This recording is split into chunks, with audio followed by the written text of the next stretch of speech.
Okay, so here I am in my beautiful hotel room. I've got to try and keep my voice down because there are other people sleeping in the building. Hopefully this is okay. Um, I got to Chiang Mai today. I arrived at about 5:30. It was bucketing down with rain, which was quite surprising. I really just wasn't expecting it. I never thought to check the weather. But it didn't last very long, and it turns out that every year there's people do like a slash and burn thing in the forests. It's some kind of farming thing. Anyway, often it means that the entire city is kind of covered in dense and very nasty kind of dust. So that's apparently been really bad, but the rains have sort of cleared it up. So it's pretty good actually. I'm getting here just at the end of a pretty bad time, and at the start of a pretty good time because in just a week from now, just over, we'll have the Songkran festivities, and following the Songkran festivities, I will be starting up at the British Council. So that's good. I must admit, it's strange being back in Chiang Mai. I feel it's been more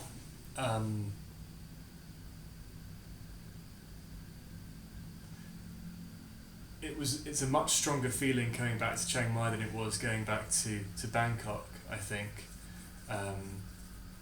Because moving to Chiang Mai, the first time I moved to Chiang Mai was, well, probably the biggest mistake I've ever made in my life. It was a huge mistake. And so there's a big voice inside my head going, and you're moving back again. Are you stupid?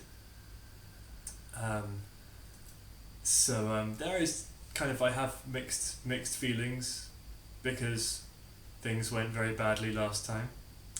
But that said, I think it's important to acknowledge that I'm moving here under very, very, very different circumstances, and that ultimately this is a good thing for my future, and B, it's a very pretty, beautiful place to live.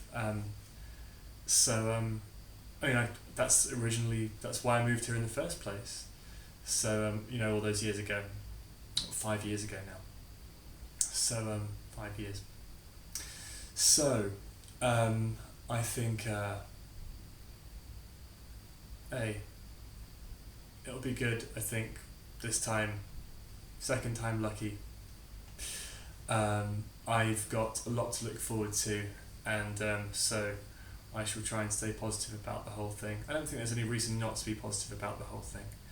And yeah, I can't really complain. I've got a really beautiful, you probably saw just before I sat down, a really beautiful kind of a regal area to sleep in. Very, very different from the floor of Moon's home. Not that I'm complaining. Very, very happy to have slept at Moon's place. It was great.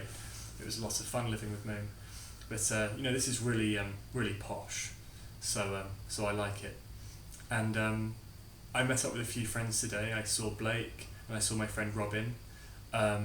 Things have really changed a lot socially here. A lot of the people that I know or knew have now left. So it'll be a matter, I think, of really building up a new friendship base now that the old one is essentially gone, as far as I can tell. A lot of people have had problems with police and drugs and gangsters and all sorts. There are lots of crazy stories, all to do with them and having businesses and such. Nothing that I'm likely to be involved in. Nothing I will be involved in. I will not be involved with gangsters or drugs or anything like that. But anyway, some people have disappeared. They're not dead. They left the country. They didn't disappear in that sense. But of the people that are left, there's two bar owners, Blake and Robin, and Blake's been great. He's been giving me lots of tips on moving back into Chiang Mai. You know, a few things that I need to know now that things have changed, and Robin's great as well. I want to start doing my running and climbing and other stuff again, and it seems that Robin will be my climbing buddy at least for the near future. So we're planning to go climbing on Saturday at one of the local climbing walls, and Blake's going to try and help me get a motorbike for the year.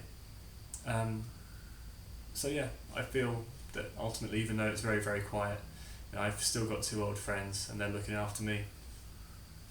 So, well, anyway. So far so good. I'll leave it there for now.